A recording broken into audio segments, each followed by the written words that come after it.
বলেছে এবার যদি ইন প্রেজেন্ট PPH3 আর ডেটের প্রেজেন্সে যদি আমরা রিঅ্যাকশন করাই তাহলে আমরা এই প্রোডাক্টটা পাবো।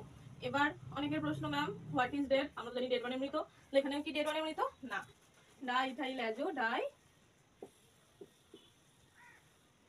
কার্বক্সিলেট হলো। ঠিক আছে, এবার কিভাবে রিঅ্যাকশন করে, কিভাবে রিঅ্যাকশনটা হয়, চলো তার মেকানিজমটা আমরা দেখি।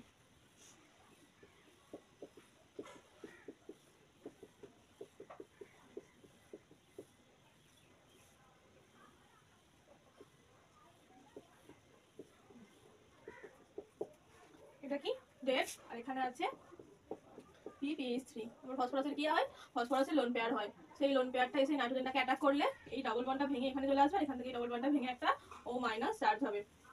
তাহলে আমরা কি পাবো, ETO CO minus double bond N PPH3 plus C double bond O